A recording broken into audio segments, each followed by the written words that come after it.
the screen, everyone. So your smiley faces are coming up right now. So yeah, so just I decided to change the deadline for the timeline project. So just take a look at the syllabus. Um, I also opened Blackboard, and thank you for letting me know. There's one little tiny box that if you don't click, it doesn't turn it on, which is so annoying because it's like a tiny little tick box. Um,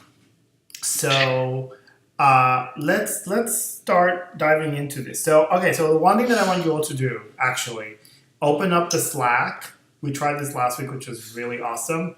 And as we're discussing, chime in, ask questions, like reactions, live reactions on the Slack as we're discussing this stuff. So feel free to even use it as note taking as we're talking about this stuff. We had a really good conversation last week, which you all listened to or saw the video. And I think it was actually really, really productive. I like the interaction that's happening in the video, like on these conversations, and then what the questions that are coming up on the Slack, which just also, as I said to the to group 2 last week, was to don't feel like you need to do really long responses on Slack. It could literally be a back and forth. Like it could be questions. Yeah, you don't have to feel like you have to like do this long thing. It could literally be, I have a question, I have a thought. I disagree with this. Here's why. Like you don't have to feel like you have to write long responses on the Slack. Make it more conversational. So, and there were some really good points that were brought up last week. Thinking of like the discussion before where people were talking about the whole idea of universality. And you probably guessed it, but I was pushing all of you against that. Or at least to start thinking, what does that mean for graphic designers now? And again, think that the lens that we're looking at this class is you're constantly sort of hitting this stuff against that idea. Like, what does this look like for us now? How do these ideas translate? Or do they? Or, do we need to look at other ideas? So, and then I sort of sent everybody the sort of Dory Tunstall. I put a quote and I send you all her interview, and then to start thinking about sort of like she articulates this idea really beautifully in terms of idea of decolonizing and thinking about sort of like what does modernism mean to graphic designers now, whether that was a 20th century idea and we're in the 21st century, and how do we deal with it? And some of you had some interesting responses to the Crystal Goblet. So I'm interested in hearing a little bit about that. So let's jump right on it, and then we'll segue into these readings that we're doing for this week. Feel free to jump in. Sorry, I'm just tracking down the essay on my side just to make sure that I'm referencing the right stuff. Right. And think a little bit about the Crystal Goblet for like a few minutes. Just think about that. And I know some of you were responding. Jill, you responded on there a little bit, and I responded back to your reading of the essay or people's readings. And one of the things that I wanted to really think about, for example, the case of the Crystal Goblet, that's an essay from 1930. So think about that. The term graphic design was not coined until 1922 by Dickens. So all these people that we look at a lot of the times were quote unquote like artists. They were not quote unquote graphic designers. So start to think about that. One of the things she's talking about is she's talking to printers and typesetters who did typography at that time. Nowadays, we are responsible for doing typography. We're not the printers. We're not the typesetters. We're the designers who do it all. At that point, there was a split. So the designers did one thing, the typographers did another. So start thinking about the job itself. Who has the job? Who does the job? Has changed, right? My first thought was a little apart from that. There's one paragraph where she sort of talks about like talking to an artist and then talking to a typographer, and how the typographer uses thought and the artist uses feelings. And I don't know, I really didn't like that, as if like you have to have one or the other and you can't like mix them together or like use your feelings to like, I don't know, it seemed really like binary the way she described it, and it like sat with me the wrong way. And I'm sure that's not like what she was intending. I'm sure she was just like pointing out the differences between the two, but I don't know, maybe I'm from a time where like I went to art school with designers and artists, and I saw a lot of similarities there, so it seems weird to me to draw a distinct line between the two. Yeah, and again, sorry, go for it, go. So I would agree with you. I think, just that comment on like how we have to be proficient at so many different fields, and it just kind of blends together now. Like I feel just kind of sectioning off people in different categories. Like I don't know, I don't think I agree with that either. Yeah, but again, remember, this is 1930, right? The technology has changed. The definition of the field has changed. In many ways, we were talking last week where we may not even know what design is these days because it's changing every single day, right? So in many ways, the definition that she's using is the definition that we could argue is outdated for us, right? So when you look at it that way, then, you can even question why we read this essay. Like, why is this in a book anymore? And I think that's one of the pieces that I'm having that I'm having a challenge, that's challenging is I feel like in certain roles within the design community now, the concept or idea of like the generalist is almost frowned upon. That you've got your hands in so many different things that there's no way that you are able to rock it like super hard. But then at the same time, I find myself not wanting to get pigeonholed into like one section or one area, but still wanting to retain the lexicon or communication abilities to kind of like touch the different elements. And I think that's something that the program at MCAD does really well, is the exposure to all those things. Right. But then kind of like tying it back to the essay, there was a line in there about good design gets kind of lost in the design, and then you forget that it's even designed.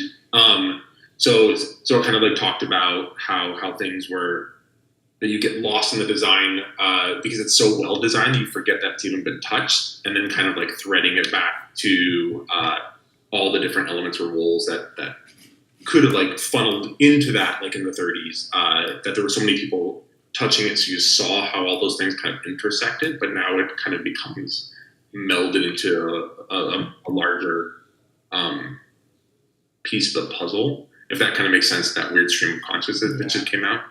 Or do we have a variation of that, right? Think about that. Is our process, is the way is the way that the design is partitioned and who does what, is just a variation on that idea, on that sort of process from the sort of the 1920s, 1930s, where there are many people who are specialists doing particular things, all collaborating on a design, right? Do you think we're moving back to that? I we go back and forth, like right. Really depending on industry or vertical that you find yourself kind of like gravitating to, right? And I keep like looking at it the lens of like the profession that I'm in right now. That I find myself touching so many different pieces of the puzzle, where other industries, like in a larger agency setting, like you touch different pieces and it moves to the next, and you don't like see it from there. Like it goes from the pre-press, and then it goes to layout, and then it goes to like the next sexier version. It just kind of like goes through the farm more or less. Right. Right. And that might be the individual specialist like touching it along the way. Right. So I mean, because I think this ebb and flow is really this idea of designers where we have our hands in many different things, and sometimes you have to wear you wear different hats, right? And depending on where in the process you are in this development process, you may need to wear different hats. Whereas, for example, at her time, those hats would be worn by different people. Yep. Right? Now, sometimes you're asked to actually wear all the hats. You're the one in charge from beginning to end in terms of making a design thing, an object that is articulating or expressing particular ideas, right? Like if you're making the book or the poster series or you're making the website or you're making whatever you're making, right? Yeah. So I think you have to consider a lot in terms of like how the technology has shifted this and how we're as designers, how we're valued in this sort of equation, right? It's a very different value system than Beatrice Wardle, who you can argue in many ways saw herself as an artist, not as a designer. Because again, the definition of the word, she was in England, the graphic design definition got made in America by Dwiggins, who by the way is a really amazing type designer. If you've never seen his stuff, it's really, he designs some really beautiful, gorgeous typefaces. So, you know, I always, the Crystal Goblet is one of those essays that either a lot of people hate or really love. One of the two. There's usually very few extremes with this essay. It's like, you usually approach it in type class with this sort of classical idea that you're supposed to just sort of get out of the way of designing something. But I wonder if that's even possible for us to do. I mean, we've gone through modernism, postmodernism, post, whatever you want to call postmodernism. You know, like, is that even possible for you as a human being to be able to detach yourself from making something?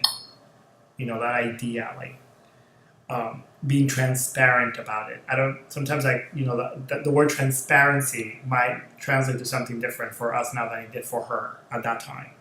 Right? So you have to kind of look at it with, like, as you're reading it, sort of remember, put yourself, put little glasses on and say, oh, wait a minute, she was looking at it this way. And keep in mind, she was a rarity.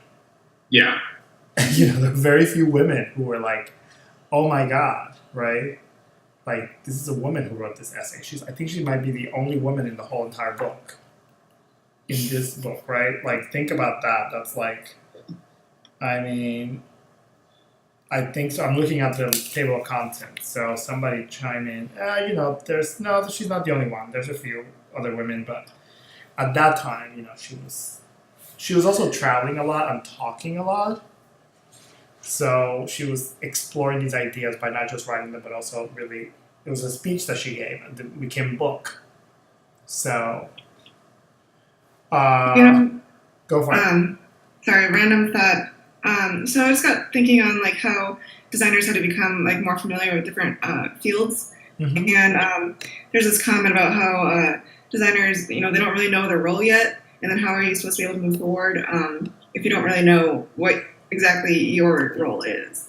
Like, do we know what our role is today? That's the Pogan poll or article, right? Right.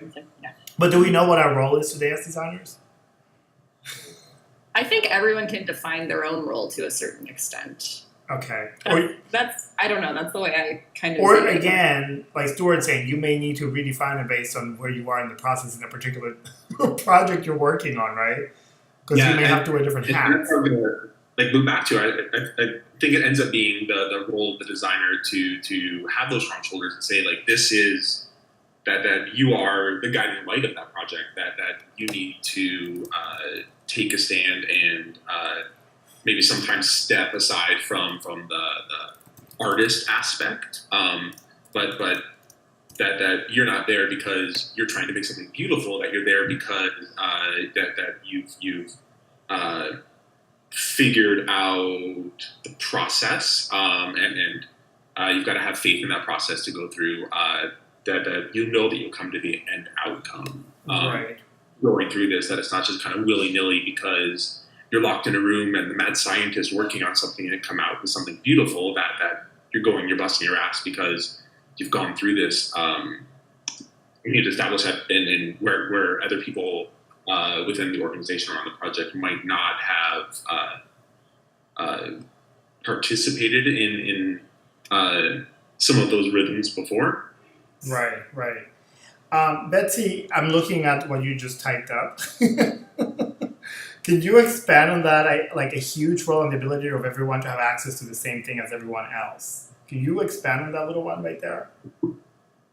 I think that the world designer today, I feel like it's so different from what it used to be like back when the word essay was written. Mhm. Because access to learning and education and, everyone being able to choose, what they want to study and set yourself apart from everyone else who has the ability to do the same. You have to train in so many different fields.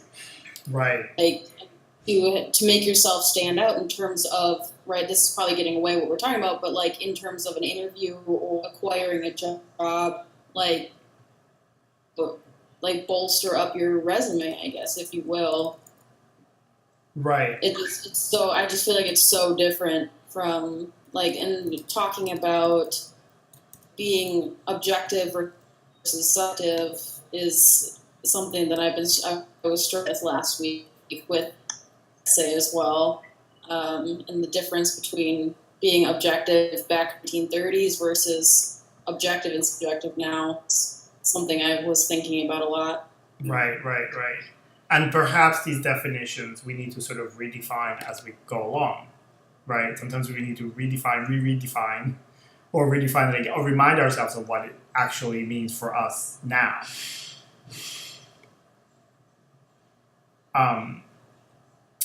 So I'm thinking also think about how much technology, and if you start thinking, don't think just technology like digital technology that we have today, but think about sort of where technology was in the 1930s, the Industrial Revolution, what technology was right before the Industrial Revolution, and a lot of the history of graphic design has been pushed or pulled or dragged or I'm thinking of verbs that are have been egged on by the advances in the technology. So if you start to think that there was, the letterpress was invented, right, in the 1400s, nothing changed until the 1900s. So pretty much the technology was the same for 300-400 years. And then the Industrial Revolution kicked in and all of a sudden everything changed, right? And one of the points last week we were talking about was feeling that we're in the same place right now because we don't know the full potential of the technologies that we actually have now. So how do we make work in those, using that as a consideration, right? We think we know, but we actually don't know what the technology, all these technologies that literally changes on us every day, right? And also thinking that not everybody has access to these technologies. Not everybody has access to the same education.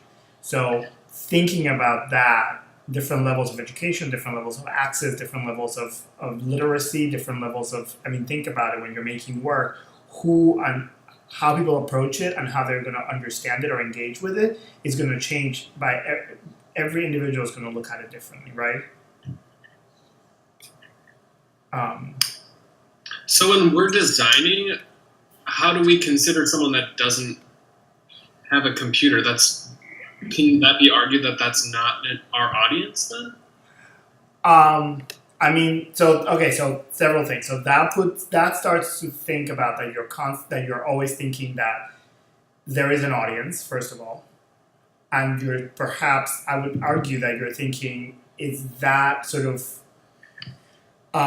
lingo of that world of graphic design that is sort of this corporate capitalist sort of notion, right? That there is an audience and somebody in the marketing department, and if you heard my joke last week, I always think of marketing department as failed English majors, because half the time they have no idea what they're talking about, and you, the designer, you're like, wait a minute, that doesn't make any sense, and you have to, we tend to have to put it together or pull it apart, so, who the audience is. If you're working on a project and the audience is so and so, then okay, so you have an audience, but you literally have no control of where that goes, right? The design. Think about digital content. You have no control of who's going to access this and where they're going to access it, and they may or may not understand what you're trying to do, and they may or may not communicate to them. So, but you may not be making it for them, which is, I guess it's fine. But you want to start thinking, how does the work you make, how does the work I make, how does the work we all make,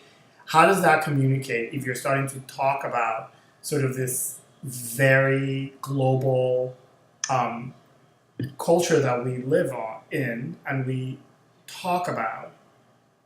Yet, as designers, do we really make work like that? Or maybe it's not about making work that's so specific. Maybe it's about making work that is open enough to engage with many people rather than sort of dictating how you're going to engage with it, right? And again, these are questions that I'm thinking too right now of like, what does this mean to be a designer and sort of set up grids? Grids are about control. So I'm dictating to you how you're supposed to look at this. Well, what if you don't read English, right? What if you speak English but you can't read, right? So how does that play itself out in a website, in a book, in a poster, in a building? Like how do we do that? If you can't read it, then it would kind of just turn into like in just abstract like form and shape, Like, right.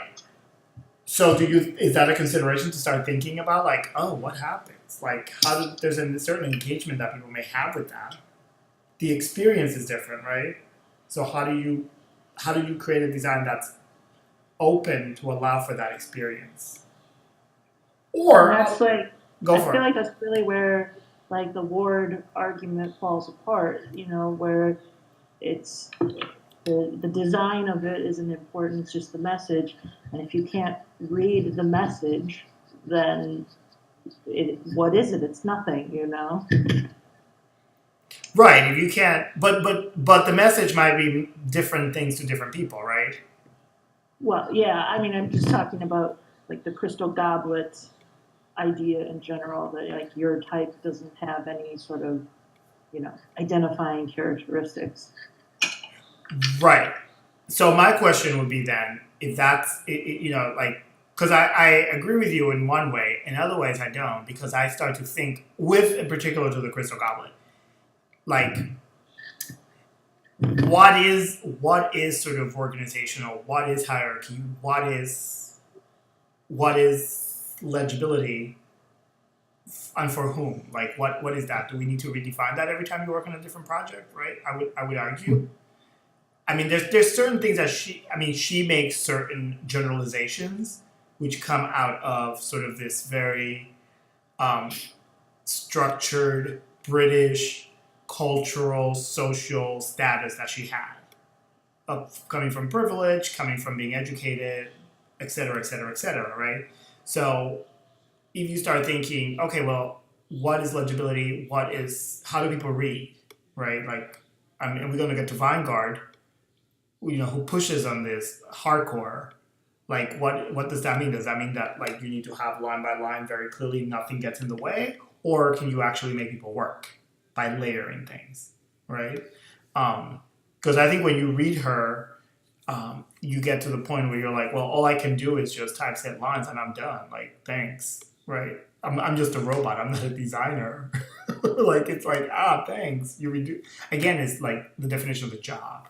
Whereas now I think you can argue that you can actually be very intricate in terms of creating structures for people to read. And people will read differently because we all do, actually. Some people don't even read every word. Some people just scan. I mean, we've gotten to that point where like some of us are really good at scanning text and we get literally everything out of it. Does that make sense? And you guys can agree, or do you guys, like bring, like totally engage. Don't feel like you have to agree with me, like totally. We're all processing these together, and you have to sort of define it again for yourself. Jacob is about. I hear the comment. I mean, I think it's important to consider these things, but every time I design something, it just seems like so much to always be like every time I design a poster, I can't think about like a person that can't read it because that's just like too much thought to put into. I don't want to like sound insensitive, but like my audience isn't always like if my audience is specifically someone who can't read, I'm going to design differently than if like I'm designing a poster for some event at a college where you would assume everyone knows how to read. It just seems like a lot to always consider, like, is someone who can't read going to be reading this? Like, that I don't live in a place where there's no job I would get where I'm being compensated for. I don't know if I'm trying to like Yeah, put no, a thought that's like probably coming up as like really insensitive. But no. It's just about I think a lot of it has to do with the process, right? You don't like. I think in terms of work, I don't think most of us, when we're doing a project, consciously sit down and think about this. But I think the idea is that you subconsciously start to think about what are ways that in your own individual process you can start to build into these ideas and potentially opening up your design to many people rather than sort of like hitting at one person. Now this idea, I mean I'm totally consciously doing this because I know a lot of you are working, and in a working context this sometimes is very difficult to pull off because you're literally placating to like I want blue and yellow and it needs to be Helvetica, and you're literally pulling your teeth out. I'm like, if I have to kern Helvetica one more time, I'm gonna shoot myself because I can't do it, but I'll do it. Okay. So you have to figure out how do you build a little bit of your own process that you can incorporate this, or how do you incorporate this into your practice? That's really the hope of this. It's not that you may get to work on a project that this may come to the forefront, right? And sometimes it's just a secondary, tertiary idea that is coming up or coming in. But I think in terms of thinking of where we as graphic designers are and how the culture is expanded, to start thinking about these, because if we're demanding in other contexts that we need to be open and inclusive, then start thinking how as in design we have to do that as well. And I think that's something design has not been very good at. We've been very good at making pretty things. We've been very good at appropriating and saying it works, it's readable, oh, it's totally effective, it's black and white, it's a dot in the middle of a white page, I can read it. But we haven't necessarily been really good at sort of saying, wait a minute, if we're asking for inclusivity everywhere else, can we flip the mirror on us? Like, what are we doing too? Like, we can't just be producing things and not really trying to engage with other people. Does that make sense? So it's about your process. It's all about your process. Keep that in mind, right? I think it's kind of a matter of the ideal and the actual practice of it. Like, obviously, most of us are going to have, some sort of supervisor or client that we're beholden to, as we're working in the field, and this isn't always going to be something that we need to be super concerned about, but just like knowing about it and kind of like keep it in the back of your mind. Absolutely. And I think it's like a little bit of poison. It sips into your mind, and then all of a sudden you start to ask questions about certain things. Even when you're in a client meeting or you're working with an art director, it's just like, wait a minute, can we look at this way, or think about it this way potentially? Because it might open up doors that get it away from sort of generic land, or you're like, I'm just trying to figure out how I can not make that poster look like that one more time. Like, I'm trying to give them something else so they see, because they may not even see it. And you look at it and you're like, oh, there we go. So I think it's about pushing a little bit and getting comfortable with pushing that. So let's jump over to like the readings this week. And I'm just interested in any particular one that sort of, or quotes or a series of quotes that you were very interested in, or that sort of like struck you as sort of like this post-Bauhaus sort of set of readings. Like the Bauhaus happened, and all of a sudden we get to sort of like the 50s and the 60s, and then this happens. So what are your reactions on all of that? I was just struck by like the colonialism of it all, really. Like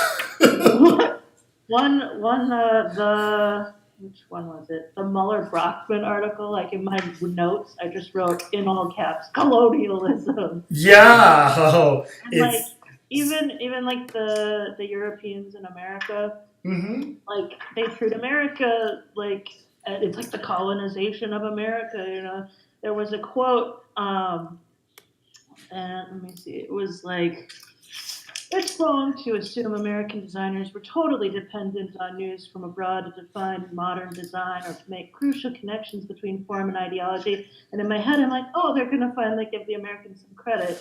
And then it's like, no, some who visited Europe had first-hand knowledge of Europe. And it's like, no, it's all just Europe. Okay. Right. Right.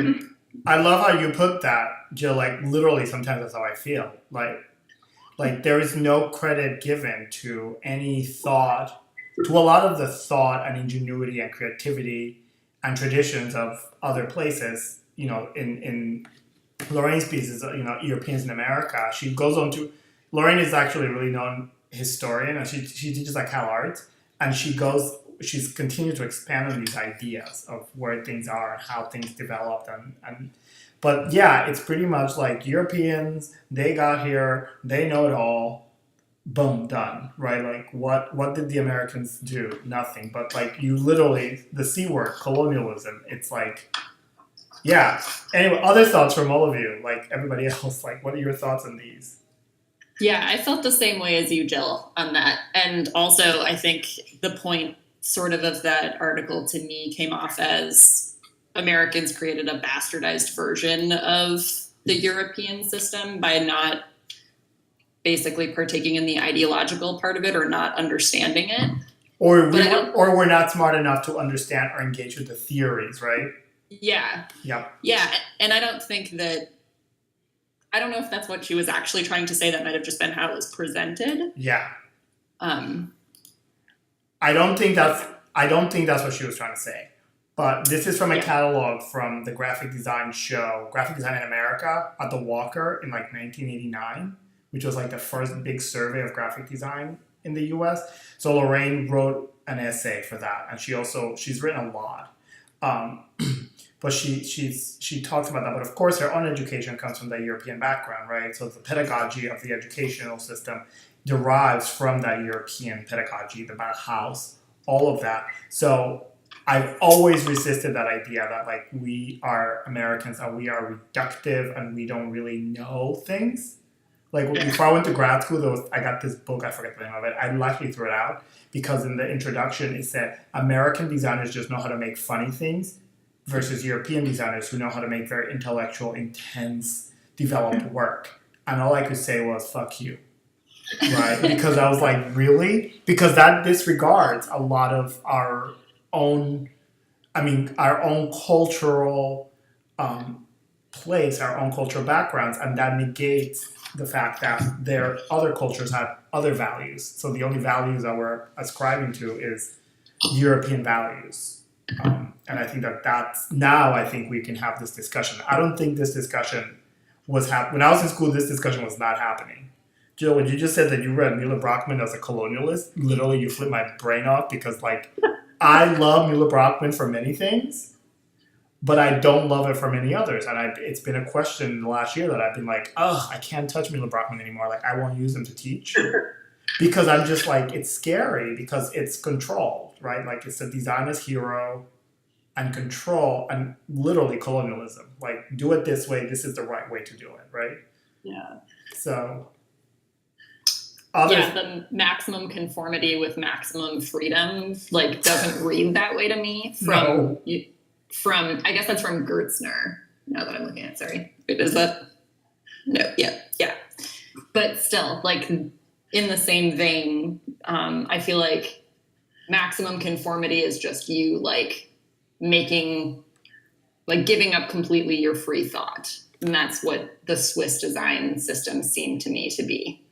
Like they present it as this like programmatic methodology, but programmatic makes also kind of likens it in a way to like robotics and like us as machines, and without at that point at least like free thought. Right, and it's funny that like so many of them were very into like Gerstner wanted to be a chemist, so a lot of them are into math. Milo Brockman was very much into math as well. So all these like mathematical, rigid sort of systems. I mean, mathematics when you look at the basic theories of mathematics, there's an equation that leads to an answer. There is no sort of free association on the side, right? Like it's just very controlled. Whereas an artistic process has a lot of space for other things to happen, right? There's no one answer really. I just thought that in the Mueller-Brockman, he says the use of the grid system implies the will to systematize, to clarify. So systematizing, tying that to the idea of clarifying. And I keep writing for whom and to whom are you clarifying, right? Because again, the thing about the international style, it wasn't really international at all because most of the world did not speak English and did not speak in the Latin alphabet, so they didn't even understand, right? And it gets to the question of, if we get to that system, what happens when you transfer that system to other countries, to other cultures whose alphabets are different? For example, in China, the Chinese alphabet doesn't fit in this grid structure. But for some odd reason, in China, this kind of design is really valued, right? So what happens? So there's a devaluing of the individual culture, of the local culture at the expense, to bring up this other, this foreigner that's more interesting than what you have. Other thoughts? I flip the page and I see Paul Rand, who I can't even touch, but it's like, get away from me. They also talk about like timeless methods of communication, which I think really, and then Mueller-Brockman in the introduction they say, his intense quest to achieve a universal system of communication calls to contemporary designers seeking ideal global forms for the world of new media. Global forms? As soon as you have the word global, you got trouble. Like it's okay. I would like to ask Kellen Armstrong and send her an email. Say, could you edit that and take the word global out because that makes no sense now, right? Yeah. How about the Sharon Poggenpohl piece, which actually is the first time that I teach it, because when I read it, I was like, whoa, this is kind of amazing, from 1983, before the Mac came out. Keep that in mind, okay? What do you get? What is there any other stuff in there that you sort of were like, wow, I really like this idea, or I really like this is really interesting for us now. I mean, make the go for it. Nobody picked up stuff, really? I was gonna say, there's a quote in it. She says that it's a powerful tool in the hands of a visual novice. Mm-hmm. And I just was kind of thinking, like, have we gone kind of so far the other way that computers are like so easy to use that they're again a powerful tool in the hands of some visual novices? Like, it's obviously made design easier, but has it made it better as a whole? Design is better as a whole. What do you all think about that? Ooh, that's a heavy question. I'm just going to say that right now. That's a big question. Are you stating it in the way that is technology actually impacting design? Just because not everyone, but the majority of our designing have access to technology? I just mean, I work at a printer where just people can walk in, and every day I hear, well, I'm a graphic designer, and then they give me a sign that they designed in PowerPoint that's impact on a green background, and they're make me a banner out of it, and it's this is a powerful tool in the hands of a visual novice. that exact same experiences. Not in terms of working at a printer, but I mentioned last week I work at the Apple store, Mm-hmm. and there are a ton of people that should not have computers or phones. Can you give examples of that, Betsy? I'm interested in finding out some examples of people that you think should not have one. Like it's almost technology is expensive, but people can start it who shouldn't. So Yeah. Well, I'm not quite sure that the technology is making us better designers, or maybe it that design has again changed, and It's like it's forcing it to change. I Right. think, like at a really rapid pace. and we like designers because we have this education. We're like hanging on to these ideas that maybe because of technology in 10, 15 years from now will be obsolete, right? Like maybe some of this is obsolete. I mean, a lot of designers, theorists think that design will be dead because the title itself will be dead because the technology is actually able to allow everybody to be designers. And what makes a designer anyway? Like nobody can ever articulate that these days, right? Some designers that train as designers are not good designers. Some designers that did not train as designers are amazing designers. So you want to start thinking about that. And I don't know that the tool of the computer or the phone is necessarily making design better. And I don't know design is making those tools better because we don't know that necessarily, tying back to that idea, I don't know that we know how to use all the technology yet. Right? Or we're able to be imaginative enough to use that technology. A few people are, I think, but I think, a lot of us don't know code. And design, a lot of designers tend to use coding and processing as a way to generate imagery because we use it as like this ultra awesome illustrator that generates a lot.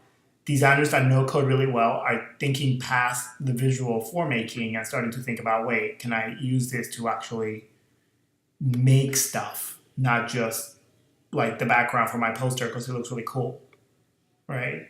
That's a big question with a lot, and so I don't know. I think it's a back and forth still, and I think we still have a lot of questions to answer. But I want to say that yes, the technology is advancing design, but maybe I don't know. What do you guys think? Well, from the other side of that,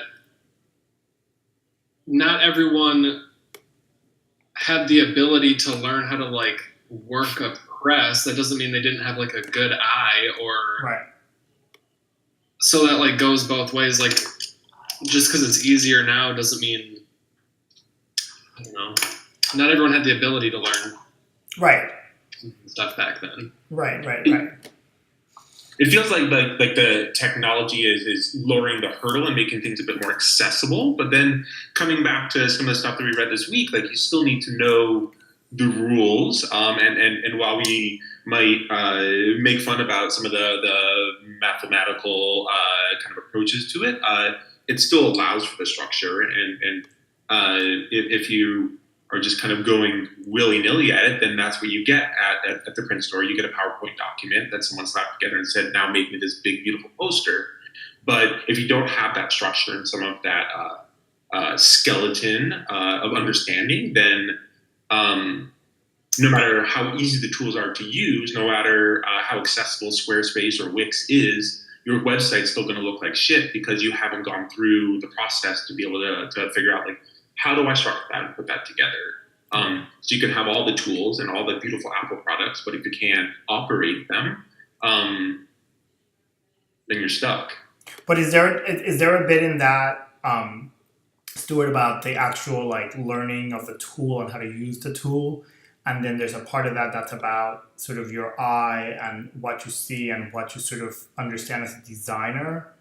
Like, is there a bit of that, both of those in there? Because I heard a little bit of that, right? You absolutely have to have an eye and an understanding of where things have gone and come from to be able to apply that along the way. So it's blending of lots of different arenas put together a product. Right, because I could think of several designers that don't have any of this education and have been super successful. Yeah. I mean, probably the most famous one is David Carson. Whatever you think of David Carson's work, if you don't know who David Carson is, you should look it up. But he's super influential. David Carson trained as a sociologist. He still doesn't even use grids in his designs, and he's very famous for saying that. like, what the fuck is a grid? What are you guys so grid obsessed about? Can you just draw a line on a piece of paper and get it going? But I mean, the person still has an understanding of that background and has an idea, but he's chosen to not utilize it. He hasn't completely thrown everything out with reckless abandon. There's still an understanding and whether or not he wants to. I suspect there's some kind of appreciation for some of that formality. Right. Well, he's also going against it by choice. And that was a choice, right? Right. That's a choice. I don't know how much he knew about all that other design stuff, by the way. Originally, One could also say that just existing in the world with the amount of media that we absorb without even having control over it because of the way we interact with technology and like TV and I guess not really TV anymore, but our phones and all of that, you could say that even if you aren't formally educated in design and you don't have those like principles taught to you, you've kind of like inherited or like learn like or like absorbed, I guess, this like piece of knowledge or like visual hierarchies and also just about like what looks good. And that could be like a different path to that without like knowing all of these things beforehand. Yeah, and applying. And I will tell you all that, like, for example, when I was in grad school, some of us that had the formal education in design, it became a big hindrance to making things. And the people that did not have the design background were making things that we were trying to figure out, how are you guys making that? Because they did not think of those rules as hard, fast rules. First of all, they didn't know them, and they didn't care at times. And things that, like, I had two teachers who were a couple, and one of the things was saying one of them was a painter, the other one was a graphic designer. And I remember Cornelia saying they would be working on projects, and Marcel will say, we got to do it this way. And she's like, why? And he's like, because that's the rule. She's like, rule by who? For whom? And she said it's so funny at the beginning when they started working together that like he had all these rules and systems. And she's like, I'm a painter. What the fuck are you talking about rules? Like, just like be expressive and say something. And she said how it was funny that they had to both learn that you can take, I don't use the word rules, by the way. To me, they're parameters, right? Because I think rules are too hard set in stone. I think they're parameters. And it's, Jill, you put the Weingart quote, the only way to break typography rules was to know them. I'm glad Weingart said that, but think about typography now and think about typography where it's shifted, but also like maybe they're just parameters. They're not hard set rules, because every time you think of a rule, I can show you 500 examples of people that have broken it super successfully, beautifully, and it works for that particular thing or that particular context, right? So maybe it's about, again, the vocabulary, right? Like, I don't teach type students rules. I teach them sort of parameters that they can expand if they need to based on context and the content and what the idea that they're going for. I wrote in my notes that like any theory that deals in absolutes, like it can't hold up, in the long term to the test of time. Right. Say that? Okay, say that again, because that's so good. Any theory that deals in absolutes, it doesn't hold up. Yeah. That's really beautifully said. I agree with you. I think it ultimately, at some point, it gets questioned and it gets put up on the gauntlet of having to, and because the people who wrote it are possibly dead, it can't talk back, right? So it's like it can't debate with you on a conversation. It doesn't engage you that way. I think that one of the things that there's 2 points from the Pogenpol article the piece that I wanted to point out to you. When she talks about on page 60, the need for new strategies, and she talks about research skills. We need to analyze design problems in terms of communication theory and perceptual psychology. We need to become computer literate. That literacy, of course, I think changes for us a lot, because I don't think she was seeing she probably could, and she probably knew where it was going to go because she was involved in that group of people that were making such advances with technology. And then talk about team experience, the idea of collaboration, which goes back a lot to me as I've been thinking recently. goes back to a cultural manifestation where you have a lot of cultures in the world where the collaborative nature of making is really important versus the hero image of, Paul Rand as like individual thinker maker. But it's also about so much of where design is for a lot of us now in a work environment where we work collaboratively with other people. That no longer is one person making things. It's all these conversations you have to have with a client, with other people, with a programmer, with a printer, all of these conversations that have to be had to collaborate. And then also the thing that she talks in page 61 about the computer as an ally, like this tool that's an ally with you. It's like another voice, perhaps. But when I read that, I started to think about, do we rethink the job of a computer in relation to what we do, right? And maybe we've just been thinking of the computer as maybe the way we've thought about it has been too restrictive. And now again, the technology is forcing that to we always thought of a computer as a desktop, then a laptop, right? And now we have phones, which you can design in, by the way. Like, you don't even need a desktop or a laptop anymore. Like, holy crap, right? So start, how does that sound to you all? Another thing that I thought of when I read the part about need for new strategies in Poggenpohl was that that was kind of like a reasoning for developing critical thinking skills versus that systematic kind of trade skill that the the international style kind of asks for. And I think that's a liberal arts education versus scientific education to a certain extent. And right. I think, involving theory and history and also just different types of people talking and thinking about what they're making is such an important part of design and should be. Asking why, leaving space for asking why, and being able to get answers or relaying an inquiry. I was just looking at this Poggenpohl, back to that same need for strategies. The final dot on that strategy on page 60, she says, finally, in the low-threat environment of the university, we need to encourage risk-taking and tackle non-trivial design projects that help the student examine large communication issues rather than craft pedestrian objects that imitate a tradition. So that idea of experimenting and pushing your work past the tradition, past the history, past all this dogma that design went to, is sort of this really important. I think it's something that actually postmodernism a few years later after this essay really tackles on. The fact that we have to find other ways of engaging and designing that engages in different ways, because these modes were contextually worked for that time, worked for the people that they were making them for. It didn't work for everybody. But what happens to us now?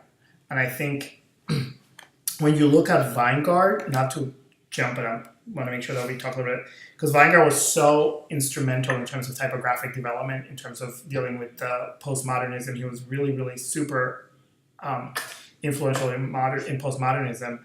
The idea of using extremes in terms of typography. And I always find it interesting that he named it My Way to Typography. He was developing a way for him to get into type, not to, again, think about the way he was trained by these very famous typographers to do this very regimented thing. But he needed to figure out, how do I engage with type? How do I look at these forms? How do I engage with words, with messages? How does it pull in my brain, right? And it's sort of really to a lot of people, Weingart is really influential and really interesting. He also was very famous for saying in several other pieces that he wrote, when he came to the US in the early 80s, a bunch of colleges brought him, and he said people kept asking him about the international Swiss style, and he was like, I don't know what you guys are talking about. Nobody in Switzerland talks about this. This is, all of you in the US have come up with this Swiss style. He's like, I don't know what you guys talk about. To the extension that recently there was a show in I think it was in Geneva or Zurich, where they were talking about Swiss design, and somebody asked like, what is Swiss design? And a bunch of the designers said, Swiss design is pretty much design that is made by anybody who was born in Switzerland. That's it. There's no like code, there's no dogma, there's no like, people always want like, what's the secret? And there's no secret sauce. It's just this sort of like thinking I was born in Switzerland, so I'm Swiss. It's Swiss design. Or like you're an American, it's American design. No big deal. So, but I always think that, that the way he was pushing the tech, he was experimenting, of course, typographic form, but he's talking about this idea of like typography as endless repetition, and sort of like thinking about the technology and how the technology for him, like how technology or abuse or misuse of technology helped them develop a particular approach, right? Using of film, which by the way was toxic, but he was cutting it. If you've seen his compositions, I'll post them up in the Slack. But I think that's again is starting to think about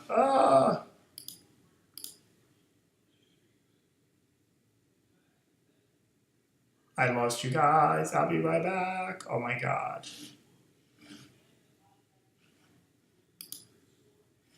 Oh no.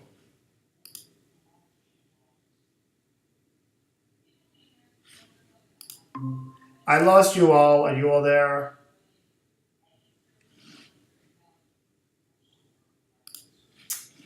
Shit. Oh.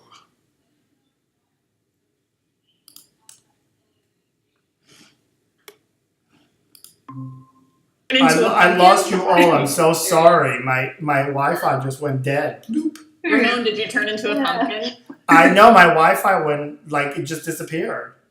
Oh. So sorry about that. It really doesn't like you. If you hear the microphone recording, you hear me say, "Oh shit."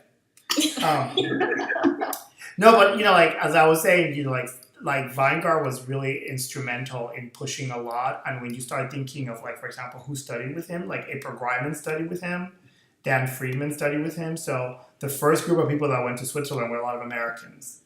And they came back and they started to see the world in a completely different way. But he was really, he's kind of like a cult figure these days. He still teaches in Basel, if you're interested in that. He does it in the summertime. But, you kind of go kind of cookie crazy with him. He's nutty. So here's some Weingart. I'm going to put some Weingart in here. Come on. Other thoughts you guys had, in particular to like, for example, Weingart, as I post these things up. Other thoughts, initial thoughts you guys had? I wrote in the Slack channel. I just mentioned on page 78 in the Weingart essay. It says, accelerated by the social unrest of our generation, the force behind the Swiss typography and its philosophy of reduction was losing its quote-unquote international hold, which I starred when I was reading it. I thought that was really interesting. Yeah. I've seen that mentioned in other places, like the social unrest, not agreeing with the international style. Right. So think about what happens and again, that's a really great point, because if you think about a lot of the theory of graphic design comes out of artists taking political statements and writing manifestos and saying, we don't do this way, we're going to do it that way, right? Constructivism of the futurists were very political. The data was incredibly political, right? So you start thinking about it that way and see how the technology and the politics push the field into different places and push it out of its sort of comfort. And I think maybe, again, we broaden that, start to think how the technology is forcing us to rethink some of this, some of the way the jobs and the field is right now is perhaps pushing against this. UI, UX is pushing against this. Coding is pushing us against this. It's pushing us to learn new things, but also to start thinking about what does the field do and how do we do it now? How does the form transfer to now? How do we transfer paper 2-dimensional to a 3-dimensional pretend to be 4-dimension screen? How does it translate to a website? How does it translate to an app? All of that, and starting to think about how you utilize these ideas that were made in one context. How do you utilize them for another context? Does that make sense? Yeah. So I put some Vanguard there. He's very funny, and what you get is, and we'll look at April Greiman, and like the most famous piece, one of the most famous pieces she's made a lot is, I'm gonna put it right now, and she was one of the first designers to actually use a Mac for actually making work, and this is the design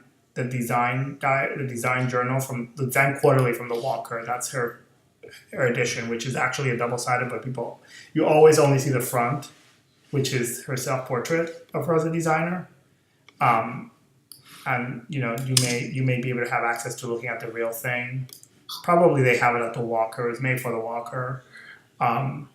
So you start to see where that reduction starts to become really layered with Vanguard, and starts to push against that. And in many ways, it ends up going towards the intricacies of, like, for example, Marinetti and the Futurists.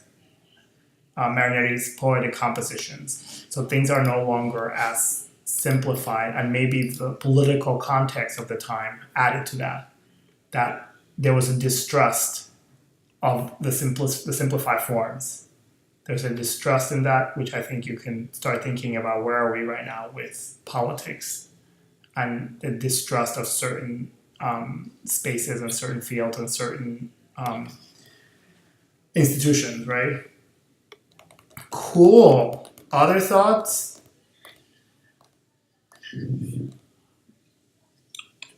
Is this messing with your heads too much? Is this asking too many questions as you go to work in the morning and you're like, really? Do I need to really think about this at work? Right. I mean, we made it by design for it to be that, right? To start challenging, to start making you think past